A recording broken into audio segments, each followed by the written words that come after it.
प्यारे बच्चों, excellent bio institute में आपका स्वागत है। जैसा कि पहले भी मैंने बताया था कि जो बच्चे यूपी बोर्ड या सीबीएसई बोर्ड 12th क्लास का एग्ज़ाम देने वाले हैं, अच्छे से तैयारी कर रहे हैं।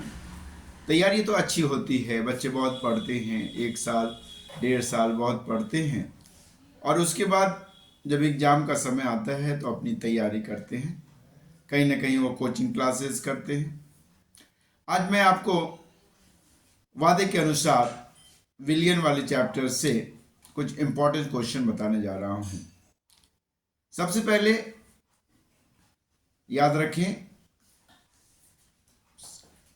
विकल्पी क्वेश्चंस आते हैं, अति लघु उत्तरीय क्वेश्चंस होते हैं, लघु उत्तरीय होते हैं और कुछ विस्तृत उत्तरीय क्वेश्चंस बोर्ड की परीक्षाओं में पूछे जाते हैं। वैकल्पिक क्वेश्चन यदि आप सही करते हैं तो निश्चित तौर पे आपको पूरे के पूरे मार्क्स मिलते हैं। उसके बाद जो अति लघु उत्तरीय क्वेश्चंस होते हैं, शॉर्ट टाइप क्वेश्चन आंसर होते हैं, उसमें कुछ आपको काफी शब्दों में नहीं, 2-3 लाइनों में लिखना पड़ता है। उसके बाद लघु उत्तरीय क्वेश्चंस होते हैं, लगभग 100 शब्द के आसपास उसको लिखने पड़ते हैं और बड़े क्वेश्चंस में लगभग 300 से शब्द ज़्यादा होते हैं। ये यूपी बोर्ड के लिए है। इसी तरह से सीबीएसई बोर्ड की यदि देखा जाए तो objective side question bank questions ज़्यादा होते हैं। उसके अलावा कुछ क्वेश्चन ग्राफ से रिलेटेड होते हैं। उसके अलावा कुछ क्वेश्चंस जो देखा जाए तो न्यूमेरिकल्स बेस होते हैं, थियोरेटिकल बेस होते हैं। सॉल्यूशंस विलियन यूपी बोर्ड के लिए कुछ बच्चे जो होते हैं बहुत मेहनत करते हैं, लेकिन आपको बता दें केमिस्ट्री में जो यूपी बोर्ड की तैयारी बच्चे कर रहे हैं उनके लिए 3 न्यूमेरिकल चैप्टर्स हैं। एक सॉल्यूशन है, दूसरा इलेक्ट्रोकेमिस्ट्री है और तीसरा केमिकल काइनेटिक्स। अब इसको बताए हिंदी में बता दें। विलियन पहला चैप्टर है, दूसरा रासायनिक बलगतिकी और तीसरा चैप्टर है विद्युत रसायन। ये न्यूमेरिकल बेस्ड चैप्टर होते हैं जो आपको अच्छे नंबर उठाने में आप सक्षम होते हैं। सबसे पहले हम विलियन की बात करते हैं। विलियन वाला चैप्टर है जो बहुत आसान भी है और बहुत कठिन भी है। यदि अच्छे से तैयारी करते हैं तो नंबर मिलते हैं। अब देखा जाए कि कौन कौन क्वेश्चन पढ़े जाएं इसमें। सबसे पहले इसमें नॉर्मलता है, मोलरता है, मोललता है, मोल प्रभाज है। ये स्टार्टिंग के हैं और इसमें से क्वेश्चन आने ही हैं। इसमें से क्वेश्चन 2 तरीके के आते हैं। एक तो परिभाषाएं लिखनी है, जैसे मोलरता, नॉर्मलता, उसके बाद मोललता, मोल प्रभाज, ये परिभाषा लिखने के लिए आता है।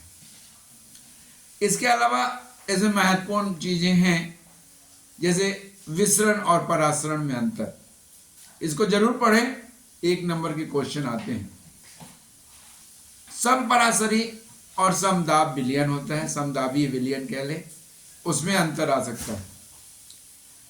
साथ ही साथ यदि हम देखते हैं तो इसमें कुछ चीजें बहुत इंपॉर्टेंट हैं।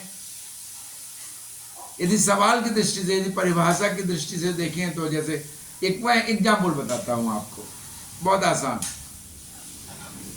यदि मोलरता को देखना है तो मोलरता के लिए आप यदि थम्स अप पीते हैं तो थम्स अप को ले लीजिए, 1 लीटर होना चाहिए और 1 लीटर विलियन, ये उसको विलियन मान लें और उसमें कुछ मिलाएं, कुछ चीज़ें जो मिलाने जो बहुत इंटरेस्टिंग बनती हैं। हम तो केमिस्ट्री बता रहे हैं तो आप कुछ ऐसे शब्दों को आप ले सकते हैं, कुछ गोलियों को ले सकते हैं। अब गोलियां लेने का मतलब नशा करना थोड़ी होता है, हाँ, लेकिन उन गोलियों का नाम हम रखते हैं जो उसमें मिलाया जा रहा है। उन गोलियों को नाम रख दीजिए मोल। तो भैया कितने में 1 लीटर हमने लिया है, थम्स अप लिया है, और उसमें कुछ गोलियां मिलाई, गोलियों को आप गोलियां नहीं कहेंगे, मोल कहेंगे। तो उससे परिभाषा बन जाती है साहब। परिभाषा क्या बनती है कि 1 लीटर विलियन में, माने 1 लीटर थम्स अप में घोले गए या विले मोलों की संख्या जो होती है वो उसकी मोलरता कहलाती है। 1 लीटर विलियन में विले मोलों की संख्या को मोलरता कहते हैं। स्वाभाविक है, आयतन है 1 लीटर और मोलों की संख्या है, तो उसी हिसाब से उसके फार्मूला होते हैं। जैसे मोलरता बराबर सबसे पहले हो गया मोलों की संख्या बटे आयतन लीटर में। अब मोलों की संख्या प्लस आयतन लीटर में, अब मोलों की संख्या कैसे निकलाएंगे? पदार्थ का भार वनडे पदार्थ का अणुभार।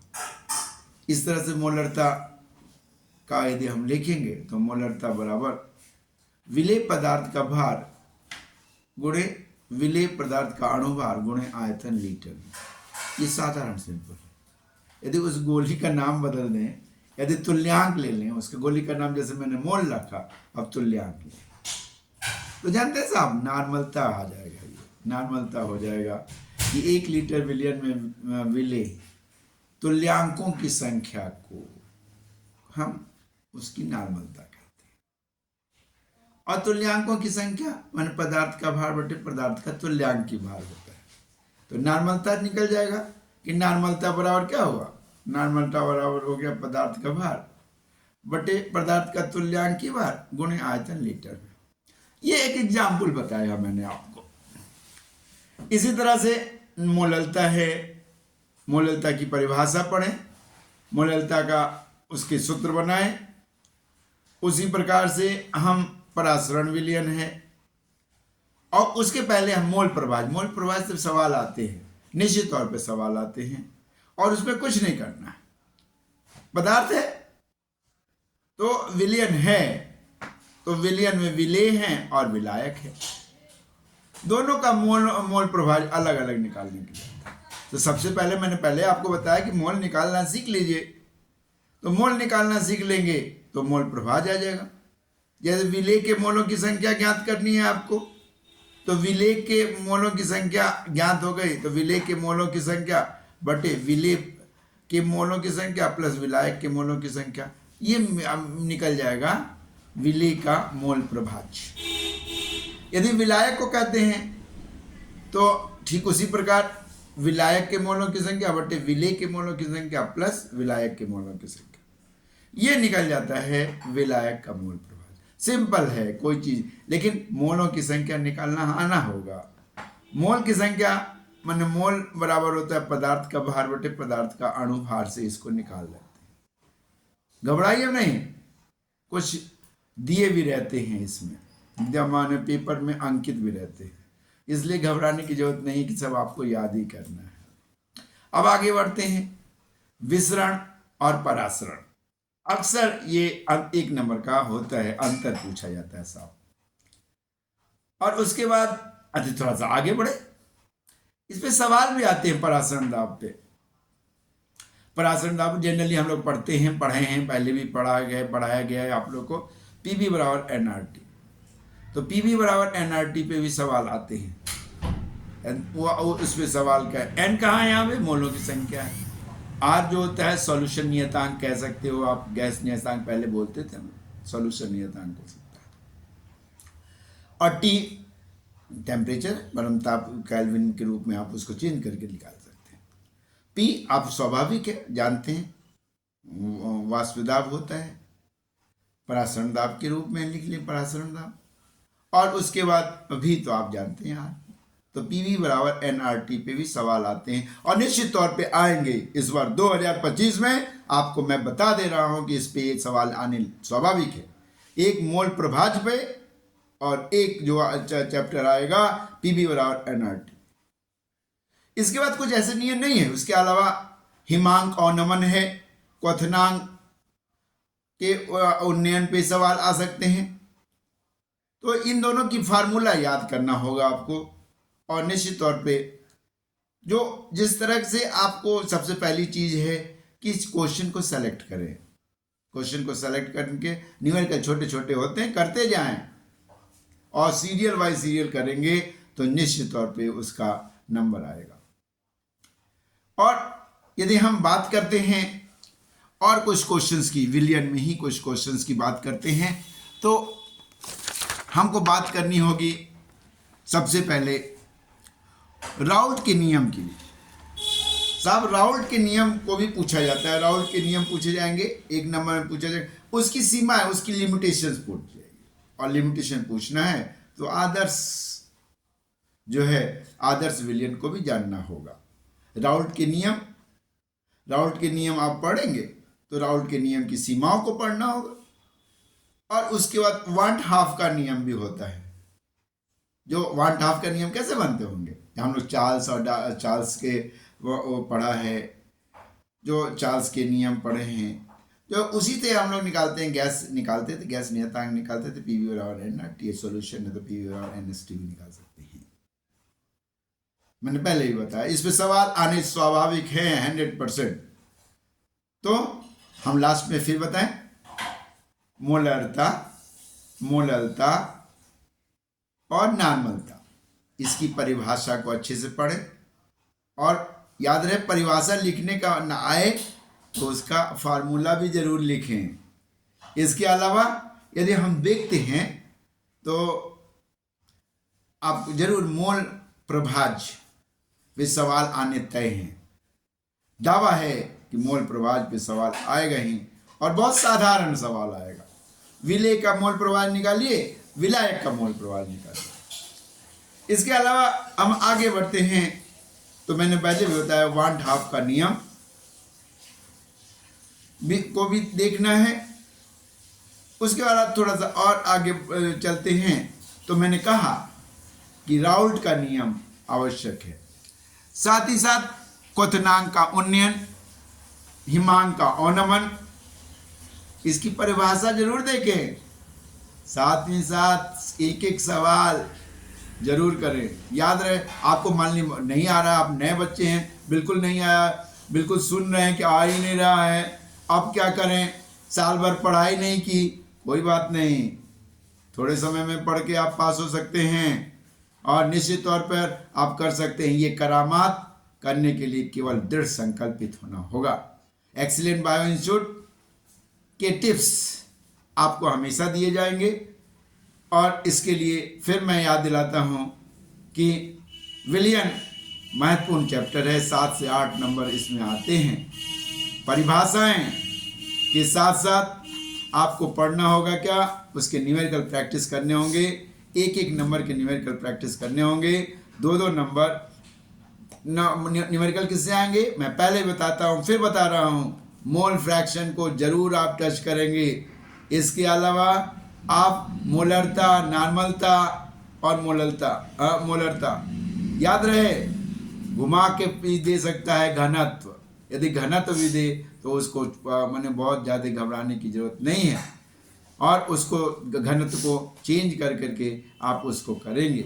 और निश्चित तौर पर आने वाले समय हिमांक अवनमन, उसके बाद क्वथनांक उन्नयन जैसी परिभाषाओं को देखते हुए उस पर सवाल तय होते हैं, और एकदम बिल्कुल तय हैं और आने ही हैं और आएगा ही।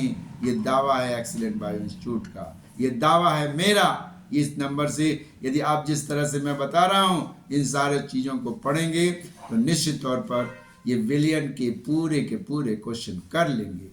अब अगले क्लास में अगली चीज़ दी जाएगी जो केमिकल काइनेटिक्स की आएगी, और केमिकल काइनेटिक्स को समझना है तो आप हमारे इस टिप्स को, एक्सीलेंट बायो इंस्टीट्यूट टिप्स को जरूर देखें। हमारा ऑफलाइन क्लास भी स्टार्ट है। 12th क्लास का बैच आपका 2 जगह पर पढ़ाया जा रहा है। एक अमोकपुर हमारा एक्सीलेंट बायो इंस्टीट्यूट की संस्था है, दूसरा मानस नगर। आप ज्वाइन करना चाहते हैं और आपको निश्चित तौर पर फायदा हो। जानते हैं पिछले बार हमारे ही इंस्टीट्यूट की लड़की ने 97 नंबर लाया था, 100 में 97 हाईएस्ट स्कोर वो उन्होंने गेन किया था। सानिया नाम था उसका। और निश्चित तौर पर आप का भी आ सकता है, आप रिकॉर्ड ब्रेक कर सकते हैं, 98 ला सकते हैं, 99 ला सकते हैं। जुड़िए एक्सीलेंट बाय इंस्टीट्यूट से, जुड़िए हमसे, जुड़िए उन्हें एक्सीलेंट बाय इंस्टीट्यूट के टिप्स कार्यक्रम से। हमारा कॉन्टेक्ट नंबर है 9621503924। हमारे ऑफलाइन क्लासेस स्टार्ट हो चुके हैं, आप जल्द से जल्द ज्वाइन करें। केमिकल काइनेटिक्स के टिप्स के लिए आप कल फिर हमसे जुड़ सकते हैं इतने ही बजे। तब तक के लिए बच्चों गुड नाइट।